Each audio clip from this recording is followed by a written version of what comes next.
semua datang dari pihak Allah yang telah menciptakan langit dan bumi.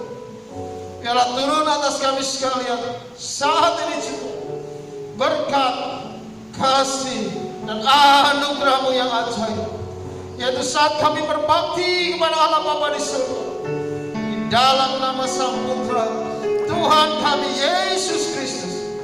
Haleluya. Yang siap berbakti bersama katakan amin. Silakan duduk. Haleluya. Siapa mau memuji Tuhan dengan saudara? Haleluya. Kita mau ucapan syukur kita pada Tuhan karena Dia adalah Tuhan yang baik.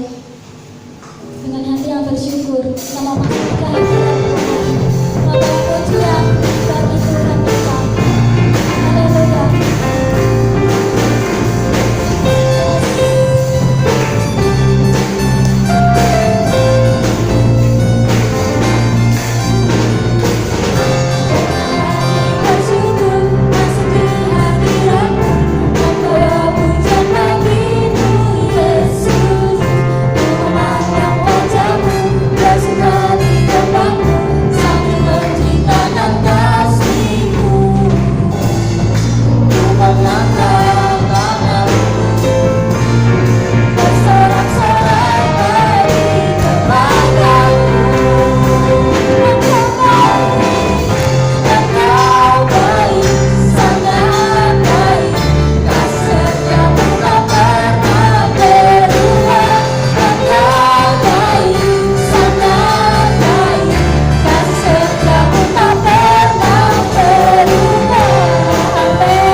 mendengarkan kebenaran firman Tuhan. Terima kasih Tuhan. Kami bersyukur dengan Allah yang besar, Allah yang kebesarannya tidak bisa terukur, Allah yang kesetiaannya dalamnya tidak bisa terukur. Haleluya. Engkau nafasku,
kehadiran-Mu yang kami rasakan. Karena kami lebih percaya, lebih yakin pada saat ini Engkau hidup di dalam kami, kami di dalam-Mu. Segala sesuatu boleh terjadi, tapi dengan pertolongan Tuhan kami dengan kuat menghadapi. Oleh sebab itu ketika kami bersama saat ini untuk berdiam diri merenungkan kebenaran firman, Engkau menolong kami untuk mengerti. Berikan hikmat-Mu Tuhan dan urapi kami. Penuhi kami dengan sukacita menerima kebenaran, sehingga kebenaran itu benar-benar memerdekakan kami. Biarlah setiap pemberitaan firman akan kami tangkap dalam pengertian manusiawi, namun Engkau Tuhan yang membentuk dalam nilai rohani. Kami percayakan dari awal hingga akhirnya dalam kuasa. Dalam nama Tuhan Yesus kami siap terima firman-Mu. Haleluya. Amin. Silakan duduk Bapak Ibu Saudara sekalian. Shalom. Tuhan Yesus memberkati kita. Amin. Sehat semua? Sukacita ya. Baik, tidak terasa kita sudah di bulan Juni, di tengah tahun 2021 ya. Berjalannya waktu sangat cepat dan kita sudah mulai dengan kebiasaan-kebiasaan yang baru, tapi tetap kita harus ketat di dalam protokol kesehatan, jaga diri, jaga keluarga, jaga kesehatan kita. Baik, Bapak Ibu Saudara sekalian, kita sampai pada pelajaran yang kedua dari pelayanan pendamaian. Saudara, bahwa Kristus sudah mendamaikan kita dengan Bapa yang di surga. Oleh karenanya maka kita boleh disatukan dengan kasih Bapa. Itu karena pengorbanan Tuhan, bukan karena upaya dan usaha kita. Baik, kita akan baca firman Tuhan lebih dahulu saudara sekalian dalam 2 Korintus pasal yang kelima ayat 18 dan ayat yang 21 yang kita pelajari pada saat ini. Firman Tuhan menulis demikian, dan semuanya ini dari Allah. Oh, mau dicari, baik, tunggu sebentar. Atau sudah mau baca dulu firman Tuhan? Boleh. Baik. Ya. Dan semuanya ini dari Allah yang dengan perantaraan Kristus telah mendamaikan kita dengan dirinya dan yang telah mempercayakan pelayanan pendamaian itu kepada kami. Sebab Allah mendamaikan dunia dengan dirinya oleh Kristus dengan tidak memperhitungkan pelanggaran mereka. Ia telah mempercayakan berita pendamaian itu kepada kami. Jadi kami ini adalah utusan-utusan Kristus, seakan-akan Allah menasehati kamu dengan perantaraan kami. Dalam nama Kristus kami meminta kepadamu, berilah dirimu didamaikan dengan Allah. Dia yang tidak mengenal dosa telah dibuatnya menjadi dosa karena kita, supaya dalam Dia kita dibenarkan oleh Allah. Puji Tuhan. Saudara sekalian, karena dosa maka relasi itu rusak, hubungan rusak. Karena pelanggaran, hubungan jadi rusak. Kalau saudara melanggar rambu lalu lintas, hubungan saudara sama polisi rusak. Kenapa? Saudara berupaya, berusaha bagaimana caranya bisa lolos. Mau bertemu juga nggak enak, ya kan? Kalau saudara melakukan kesalahan pelanggaran dalam keluarga, itu juga hubungan jadi rusak. Mau minta maaf nggak enak. Dan biasanya orang justru ngeles, sama seperti Adam dan Hawa. Ketika jatuh dalam dosa, bukannya minta ampun, Tuhan yang mendatangi, Adam dan Hawa sembunyi. Ditanya tentang apa yang dilakukan, jawabannya, perempuan ini yang kau berikan kepadaku. Adam bisa menyalahkan istrinya, padahal di Taman Eden cuma ada 2 orang. Hubungan bisa rusak, tanah tidak bersahabat lagi. Muncul onak dan duri, Akhirnya manusia diusir dari Taman Eden. Kenapa? Tidak mau segera bertobat dan berbalik. Tidak mau berdamai, intinya itu. Sebenarnya kalau minta ampun saat itu Tuhan mungkin bisa jadi akan mengampuni. Allah berinisiatif untuk mendekati manusia, tapi manusia pergi. Tapi Allah terus berusaha untuk mendekatkan dirinya dengan manusia. Walaupun secara hakikat Allah tidak bisa bersentuhan dengan dosa. Oleh sebab itu dia menggunakan perantara namanya Yesus Kristus. Dan perantara itulah yang membuat Tuhan tidak melanggar hakikatnya sebagai yang maha adil dan maha benar. Karena setiap dosa hukumannya adalah maut. Dan oleh karena maut itulah Kristus menanggung dosa, dia harus mati. Ketika dia mati dalam kebenarannya, dia menanggung dosa kita. Kita tidak lagi menanggung dosa maut. Tetapi oleh karena kebangkitannya dia menang atas tanggungan maut. Oleh sebab itu kita yang di dalam Kristus, maka kita masuk dalam kematiannya, bangkit dalam kebangkitannya. Itulah makna baptisan. Ketika kita memahami makna baptisan, kesadaran kita ketika Yesus naik ke surga, suatu saat kita pun di sana. Hanya yang berasal dari surga yang bisa membawa kita ke surga. Manusia berusaha untuk menjangkau Allah dengan agama dan perbuatan baik, kesalehan. Tapi agama, perbuatan baik, kesalehan hanyalah sesuatu yang justru memuakkan daripada Allah. Lihat, Kristus marah pertama kali di mana? Di bait Allah. Bukanlah di bait Allah tempat orang berdoa. Harusnya di bait Allah tempat orang bertemu dengan Sang Pencipta. Tapi justru di bait Allah lah banyak kemunafikan terjadi. Justru di bait Allah banyak dosa yang dilakukan manusia yang menyakiti Tuhan. Justru itu agama tidak pernah bisa menyelamatkan. Perbuatan baik kita seperti kain kotor, kata Yesaya 64. Maka saudara sekalian, bagaimana kita bisa diselamatkan? Tidak bisa dan tidak mungkin manusia menjangkau Allah. Tapi sangatlah mungkin Allah menjangkau manusia. Ketika Allah menjangkau manusia, dia mengirim putranya sebagai tebusan, maka Allah menunjukkan kemahakasihannya dan dia tidak menghalangi hakikatnya sebagai Allah yang maha adil. Itulah agen pendamaian. Itulah pelayanan pendamaian yang pertama kali dikerjakan oleh Tuhan Yesus bagi kita. Sekarang pelayanan pendamaian itu dikerjakan oleh semua orang. Dalam hal ini Paulus kepada jemaat di Korintus seakan-akan menasihati jemaat di Korintus. Allah menasihati jemaat di Korintus melalui kehidupan Paulus. Bagi kita hidup yang sekarang ini, kita pun adalah agen pendamaian. Agen yang membawa damai, yang menghasilkan damai bagi lingkungan sekitar kita. Kitalah yang harusnya menjadi pelayan pendamaian.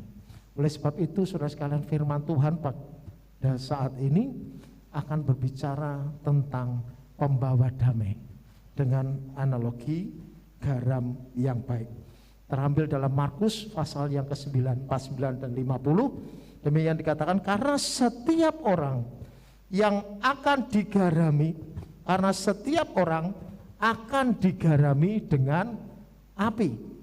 Garam memang baik, tetapi jika garam menjadi hambar, dengan apakah kamu mengasinkannya?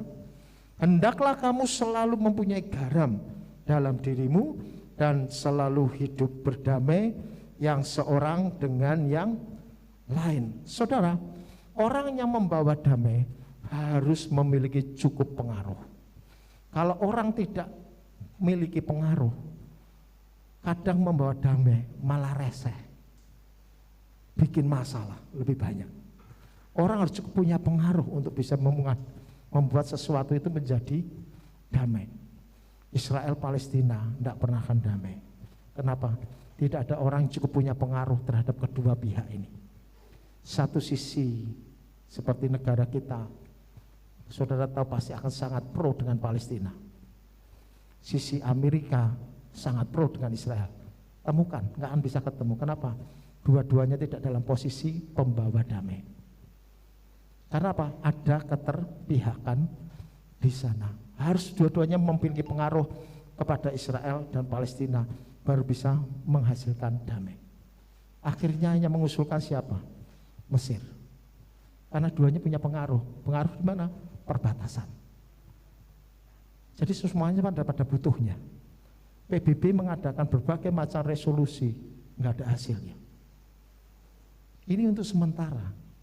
Tapi nanti lihat pada akhirnya Raja Damai itu sendiri yang akan ada. Nah, saudara sekalian, kita analogi dengan garam. Garam harus memiliki rasa yang cukup memberi pengaruh.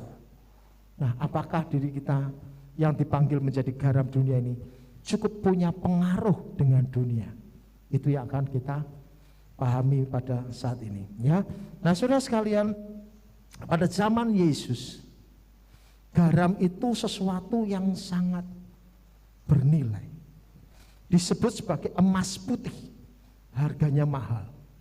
Tidak semua tempat menghasilkan garam, sehingga perlu satu transportasi yang dibutuhkan, dan itu sangat berbahaya untuk mengangkut garam.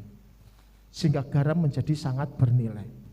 Di wilayah yang lain, garam dihasilkan dengan pengolahan penyusutan air laut. Tetapi Israel sangat banyak garam melalui laut mati. Sehingga batunya pun itu ada rasa asin. Nah, mereka cukup mengkorek batu, tapi kalau kristalnya sudah habis, maka batu itu akan dibuang. Karena itu garam yang asinnya sudah tawar, hambar, seperti batu yang korekannya sudah habis, tidak lain selain dibuang orang. Lalu jadi batu sandungan. Nah, itulah garam yang dicontohkan kalau garam itu menjadi hambar. Karena munculnya apa? Jadi batu sandungan, tidak ada pengaruh. Nah, saudara sekalian, kalau kita memahami kita ini adalah garam dunia, dan garam itu menjadi sesuatu yang bernilai, berharga, itu penting. Hidup kita pun harusnya menjadi pribadi yang berharga, pribadi yang penting bagi orang-orang di lingkungan sekitar kita. Janganlah garam di dalam diri kita menjadi hambar, sehingga kita menjadi orang yang hanya menjadi batu sandungan, menjadi kehinaan, diinjak-injak orang. Orang Kristen janganlah seperti itu. Hendaklah, firman Tuhan menulis dalam Markus 9 ayat 50. Bisa dibantu? Mungkin macet. Ya, hendaklah kamu sandal ya. Hendaklah kamu selalu mempunyai garam dalam hidupmu dan selalu hidup berdamai seorang dengan yang lain. Ayat 50 tadi. Jadi hendaklah kita mempunyai garam dalam diri kita, punya rasa asin dalam diri kita, ya, punya pengaruh yang baik dalam diri kita. Saudara sekalian, sekalipun garam sekarang tidak punya, ya, nilainya kecil, tidak bisa semahal emas seperti zaman dulu, tapi garam tetaplah sesuatu yang penting, sesuatu yang perlu, yang manusia tidak mungkin lepas dari garam. Ya, saudara sekalian, oleh sebab itu walaupun mungkin kita pengaruhnya kecil sedikit, enggak apa-apa. Mungkin kita lingkungannya sedikit, enggak apa-apa. Yang penting asinnya masih ada. Ya, kalau kita masih ada asinnya, pasti orang masih butuh kita.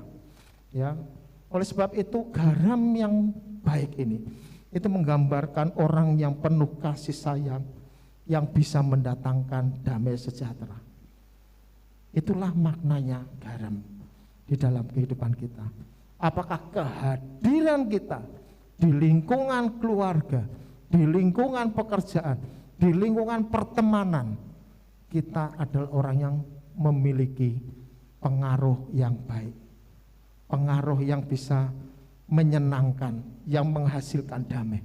Itu menjadi koreksi di dalam diri kita pada saat ini. Nah, kalau kita membaca seperti itu di dalam Markus 4 ayat 9 dikatakan setiap orang Kristen harus digarami dengan api. Garam itu harus digarami dengan api. Firman Tuhan ini di dalam bahasa Indonesia sehari-hari katakan setiap orang akan dimurnikan dengan api seperti kurban disucikan dengan garam. Ini terjemahan bahasa Indonesia sehari-harinya. Nah, firman Tuhan ini sebenarnya menegaskan bahwa setiap orang akan diuji, ya, digarami dengan api dalam dua cara, yaitu dia harus bisa meninggalkan kesukaan duniawi, itu ujian, atau meninggalkan kehidupan dosa. Orang bisa berkata bahwa itu disebut sebagai hak asasi saya. Saya punya duit, saya punya uang, saya sama seneng-seneng mah terserah saya. Tapi kalau itu melanggar kepatutan, melanggar norma, melanggar sesuatu yang bersifat etika, orang Kristen harus bisa meniadakan, walaupun itu menyenangkan kedagingan kita. Dan yang kedua adalah dia harus bisa sungguh-sungguh untuk mengikuti Yesus. Itulah orang yang dimurnikan dengan api, saudara ya, dimurnikan dengan api. Di dalam 2 Korintus 5 ayat yang 7 sekarang, jadi siapa di dalam Kristus, ia adalah ciptaan baru, yang lama sudah berlalu, sesungguhnya yang baru sudah datang. Inilah inti firman di dalam 2 Korintus pasal yang kelima yang kita baca tadi awal. Ini intinya di sini. Ini akan menerangkan ayat sebelumnya dan menerangkan ayat setelahnya. Oleh sebab itu kita seringkali berbicara tentang ya kita harus jadi ciptaan baru, ciptaan baru. Bagaimana kita menjadi ciptaan yang baru? Ciptaan yang baru di dalam Tuhan. Ciptaan yang baru di dalam Tuhan adalah orang-orang yang sudah teruji dan berkualitas tinggi. Seperti garam. Ya, harus diuji dengan api. Saudara sekalian, ya, orang yang bisa menekan kesenangan pribadinya, walaupun orang menyebut itu sebagai hak asasi dirinya, dan orang yang bisa mengikut Tuhan dengan sungguh-sungguh. Bagaimana pengujian itu terjadi?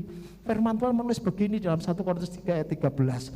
Sekali kelak pekerjaan masing-masing orang akan tampak, karena hari Tuhan akan menyatakannya, sebab ia akan tampak dengan api, dan bagaimana pekerjaan masing-masing orang akan diuji oleh api. Yang pertama saja, pekerjaan kita. Apakah pekerjaan kita, apa yang kita lakukan, apa yang kita kerjakan, itu benar-benar berkualitas tinggi? Atau ketika kita bekerja, kita asal-asalan kerja? Biasanya orang kalau bekerja tapi tidak dengan kualitas tinggi, yang muncul adalah apa? Kemalasan, saudara. Ndak endang-endang kerja. Kesannya itu lemburan terus-menerus. Tetapi yang sebenarnya bukan lemburan, tapi kemalasan di jam kerja, lalu menghabiskan waktu-waktu leburannya. Tidak bisa menyelesaikan waktu pekerjaan sesuai dengan waktu yang sudah ditetapkan. Itu hanya unsur kemalasan. Kenapa? Karena dia tidak bisa tahan uji. Yang muncul apa? Kesenangan. Sebelum kerja mengerjakan apa yang lain-lainnya dulu, yang sebenarnya tidak ada hubungannya dengan pekerjaan. Kongko, mangan, ngemil, lalu ngecek rego, ngeliatin handphone, dan lain sebagainya. Akhirnya hasil pekerjaan tidak akan maksimal. Apakah hasil pekerjaan kita sudah diuji dan sudah teruji berkualitas bagus, atau hasilnya hasil yang nanggung, saudara? Nah, orang yang berkualitas baik, dia akan meniadakan kesenangannya, lalu dia akan konsentrasi dengan pekerjaannya. Itu orang yang teruji dengan baik. Orang yang benar-benar pandai, cerdas, mungkin belajarnya sebentar jadi, tapi kalau tidak dengan serius dia belajar, hasilnya juga tidak akan maksimal. Baru sedikit membaca buku, baru 1 lembar, nontonnya drakornya sudah 2 seri. Nah, kapan kelarnya? Tidak serius macam. Nah, orang yang baik, saudara, garam yang bagus, dia akan diuji dalam pekerjaannya. Lalu yang kedua, saudara, dalam 1 Petrus pasal yang pertama ayat 7 dikatakan, maksud semuanya itu ialah untuk membuktikan kemurnian imanmu yang jauh lebih tinggi nilainya daripada emas yang fana, yang diuji kemurniannya dengan api sehingga kamu memperoleh puji-pujian dan kemuliaan dan kehormatan pada hari Yesus Kristus menyatakan dirinya. Kedua adalah iman, saudara. Ya, apakah iman kita iman yang teruji? Iman yang teruji akan menghasilkan kualitas iman yang baik. Kalau tanpa ujian, tidak ada iman, tidak ada sesuatu yang boleh dinyatakan. Apakah kita punya iman yang murni kepada Tuhan? Ada ujiannya. Baru beriman sedikit dapat jodoh gantengnya kayak Liminhu, hilang bubar, imannya ganti. Saudara sekalian, mari saudara sekalian, kalau misalkan dia punya iman yang murni, gantengnya kayak siapapun enggak masalah, cantiknya kayak Blackpink tinggal, saudara, saya ikut Tuhan. Itu iman yang terpuji. Amin, saudara. Ya, karena pada akhir zaman Tuhan sedang menanyakan, masih adakah iman di bumi ini? Enggak ada. Ya kan?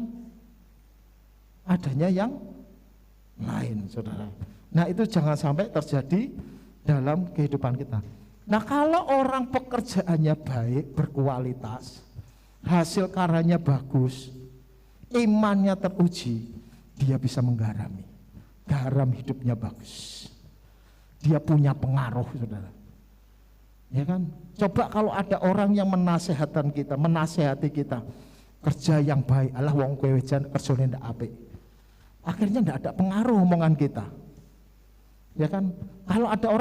Kalau kita menasihati orang, ayo ke gereja, sungguh-sungguh ibadah. Tapi kita juga ndak ibadah sungguh-sungguh. Doa ndak pernah, baca Alkitab jarang. Tapi kita nasihatin orang, ya kita cuma dilecehkan. Itu seperti garam yang sudah tawar, dibuang orang jadi batu sandungan, diinjak-injak pulang. Nggak ada pengaruhnya. Oleh sebab itu, mari pastikan pekerjaan kita bagus, iman kita ya bagus. Walaupun itu kadang kita menghalangi kesenangan kita. Sementara kita serius kerja. Ada waktunya senang-senang, ada. Jangan khawatir. Kadang saudara sekalian, kalau nanggung, suam-suam nanggung, kadang kerja sama senang-senang hasilnya tidak jadi. Justru yang paling enak kerja sungguh-sungguh, nanti waktu senanglah sungguh-sungguh. Tamasyalah sungguh-sungguh.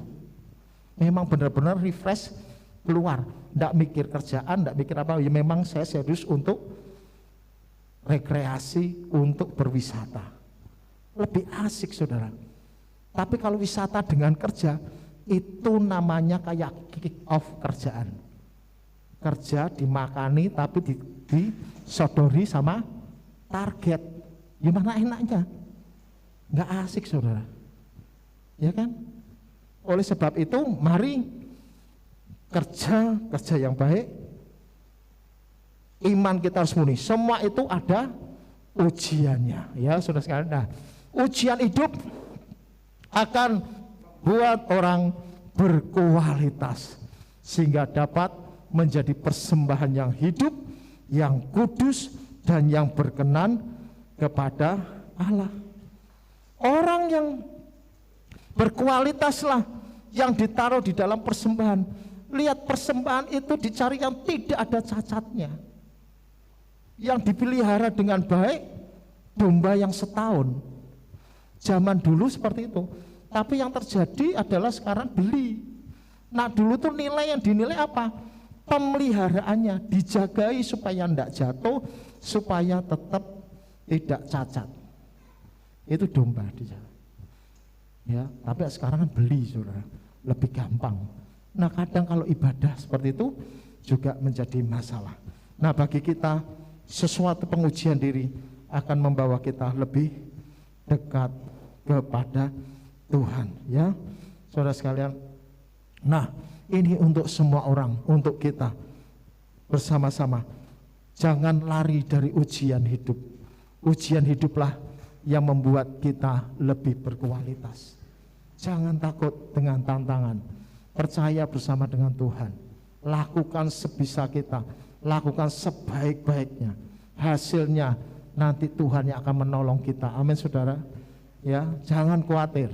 Ya, nah orang Kristen yang telah mempersembahkan dirinya kepada Allah sebagai persembahan yang hidup, yang kudus dan berkenan kepada Allah, yaitu nilai hidup diri yang mulia, nilai dirinya yang berkualitas, saudara sekalian, dengan pekerjaan dan iman, dia juga harus bisa menunjukkan kehidupan sebagai garam dunia, yaitu hidup yang dalam kebenaran, yang penuh dengan anugerah, yang menekan kecenderungan jahat, dan hidup yang berkenan kepada Tuhan. Maka dia punya pengaruh yang baik, ya, pengaruh di dalam kehidupan yang baik. Nah saudara sekalian, perkataan orang, perilaku orang yang belum dipersembahkan kepada Tuhan seringkali menyakitkan. Kenapa? Karena dia tidak terhubung dengan kasih Bapa, tidak terhubung dengan Allah sendiri. Sehingga kalau kita ngomong, kalau orang ngomong seenaknya, ya, tidak tahu yang kiri kanan bisa menyinggung perasaan atau tidak. Perilaku hidup, ya, terkadang bisa justru menjadi seteru salib, menjadi batu sandungan bagi yang lain. Hati-hati. Justru banyak orang keluar dari gereja, pergi lari daripada Tuhan, bukan karena gerejanya, tapi karena apa? Perilaku orang-orang yang di dalamnya. Karena bentet satu dengan yang lain, karena omongan orang ini menyakitkan, lari dan lain sebagainya. Saudara sekalian, dan ini menjadi sesuatu yang menimbulkan duka. Ya, beberapa kali kita punya jemaat pergi di samperi, saya samperi sama istri. Kenapa kok enggak ke gereja lagi? Bukan perkara ibadahnya, bukan perkara, tapi biasanya karena enggak enak hati sama seseorang yang lain, karena perkataannya. Dan perkataannya sederhana aja nih, tapi kalau tidak dipertimbangkan dengan baik, pergi satu keluarga. Kalau sekarang seperti ini, pergi satu keluarga, langsung kelihatan kayak untu ompong murah nono wonge, nggak ada, ya. Dan itu sangat disayangkan. Nah saudara sekalian, hati-hati. Kita harus tetap menjadi garam yang baik bagi orang-orang yang di sekitar, punya pengaruh yang bisa membawa orang lebih dekat kepada Tuhan. Oleh sebab itu, garam itu tidak boleh menjadi hambar, harus tetap asin. Demikian juga kita harus tetap mempertahankan perbuatan baik kita, mempertahankan iman kita sampai garis akhir. Ya, Yakobus menulis kepada kita pasal yang keempat 17. Jadi jika seorang tahu bagaimana harus berbuat baik, tetapi ia tidak melakukannya, ia berdosa. Jadi perbuatan baik harus tetap dikerjakan, harus tetap dilakukan. Kalau tahu itu perbuatan baik tapi tidak mau mengerjakannya, ya dia sudah berdosa. Tahu yang baik tapi justru mengerjakan yang jahat. Hati-hati, itu adalah dosa yang berakibat kepada penurunan kualitas kehidupan kita, kualitas iman kita. Di dalam 1 Timotius 1 ayat 19 katakan, beberapa orang telah menolak hati nuraninya yang murni, karena itu kandaslah iman mereka. Jadi iman bisa menjadi karam, seperti kapal tidak bisa berlayar karena lubang imannya, oleh karena keinginan-keinginan dunia ini membuat imannya kandas, saudara. Ya, tenggelam ke dasar lautan dosa. Orang bisa seperti itu walaupun setiap minggu duduk dalam gereja. Orang Farisi, Saduki hidupnya dipersembahkan untuk menyelidiki tentang kitab, tapi kandas sampai Tuhan mengatakan, kamu seperti kuburan yang atasnya dilabu putih, dalamnya busuk. Jangan sampai ini terjadi bagi kehidupan kita. Pertahankan iman dengan apa? Hati nurani. Hati nurani kita itu harus murni. Kalau mau nolong, nolonglah. Kalau bantu, bantulah. Tidak usah punya tendensius apa-apa. tidak usah punya motivasi untuk dipuji, untuk apa lain sebagainya. Ya, kalau mau beribadah, beribadahlah dengan sungguh-sungguh, dengan hati nurani yang murni. Jangan beribadah karena tidak enak dengan yang lain. Jangan karena beribadah takut kalau dikunjungi. Jangan beribadah oleh karena supaya dianggap orang baik. Kalau beribadah, beribadah aja. Kalau ngasih persembahan, kasih aja persembahan. Jangan punya tendensius keinginan-keinginan yang lain. Amin saudara, ya. Karena Tuhan menilik hati. Jangan sampai hati nurani yang murni tercemarkan sehingga iman kita menjadi kandas karena muncul sakit hati. Akar kepahitan terjadi karena orang tidak mengindahkan hati nurani. Ya. Oleh sebab itu, mari jagai hati kita supaya kita tidak menjadi iman yang kandas. Nah, saudara sekalian, jangan menjadi yang hambar, yaitu orang yang hidupnya suam-suam. Kadang ikut Tuhan, kadang ikut dunia. Harus jelas keperpihakannya. Kita ini pihaknya Tuhan, pihaknya Allah atau pihak dunia ini. Jelas dulu nih. Kalau mau gelap, gelap sekalian. Kalau mau terang, terang sekalian. Ya, saya bilang orang yang nanggung itu rugi. Ruginya 2 kali. Kenapa? Sudah nanggung di di dunia bertahan setengah-setengah. Akhirnya masuk neraka juga. Karena Tuhan memuntahkan orang yang kayak gini, nggak jelas. Ya kan? Kalau mau berusaha sekalian, berdosa sekalian, nikmati keduniawian, akhirnya ke neraka juga kan. Tapi kalau saya sebagai pendeta dan mendorong saudara, mendesak saudara sungguh-sungguh, benar-benarlah hidup ikut Tuhan, berpihaklah dengan Tuhan sungguh-sungguh, hiduplah kudus, hiduplah dalam kebenaran, sungguh-sungguh tidak melawan Tuhan, tidak melakukan lagi pelanggaran, hiduplah dalam kebenaran. Orang yang hambar menolak kekudusan tapi mau disebut sebagai orang kudus.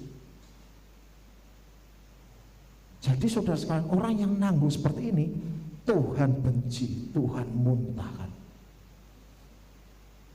Sekalian aja. Tetapi saudara sekalian, dorongan saya sebagai hamba Tuhan, dorongan saya sebagai hamba Allah, saya mendorong saudara, apa yang kita alami di dunia ini sementara. Tidak selama-lamanya. Umur manusia paling 80 saja. Ya bisa 100 lah. Anggap aja saudara semua umur panjang 100. Jadi kita bertemu masih ada jatah waktu, bahkan saya 50 tahun ketemu saudara. Ya. Nah, tapi saudara sekalian, kalau kita lolos, iman kita teruji, pelayanan hidup kita baik, kita jadi persembahan yang kudus, yang berkenan kepada Allah, itu adalah ibadah yang sejati. Maka akhirnya kita akan masuk dalam kerajaan surga dan kita tidak menanggung malu di hadapan Tuhan. Kita bisa berdiri teguh di hadapan Allah oleh karena hidup kita benar di hadapannya. Ini prinsip saudara sekalian, ya, yang membedakan kita dengan orang-orang dunia yang tidak mengenal Allah. Mereka akan melakukan tindakan keagamaan yang merupakan simbolis, yang melakukan sesuatu yang cuma dihafalkan, yang dikerjakan berdasarkan perintah. Kesannya beragama, tetapi hatinya menjauh daripada Tuhan. Kalau kita mau lakukan dengan sungguh-sungguh di hadapan Tuhan, benar-benarlah jadi orang yang baik. Baik pekerjaanmu, baik imanmu, sungguh-sungguh, maka garammu akan baik. Kamu benar-benar menjadi garam yang bisa diandalkan. Oleh sebab itu saudara sekalian, mari menjadi seperti garam yang baik, orang yang telah teruji, orang yang bekerja dengan baik, orang yang tetap beriman sekalipun banyak tantangan, orang yang bisa berdamai dengan semua orang. kita adalah pembawa damai. Kita punya pelayanan namanya pelayanan pendamaian. Di keluargamu, di pekerjaanmu, ketika orang datang, orang rasa damai. Oh, ini orang baik, kerjaannya baik, imannya baik. Tidak mungkin Tuhannya keliru. Maka orang yang semacam ini akan disukai. Kita punya pengaruh yang positif bagi lingkungan, dan Tuhan akan memberkati kita dengan pertolongan. Amin, saudara. Tuhan Yesus memberkati.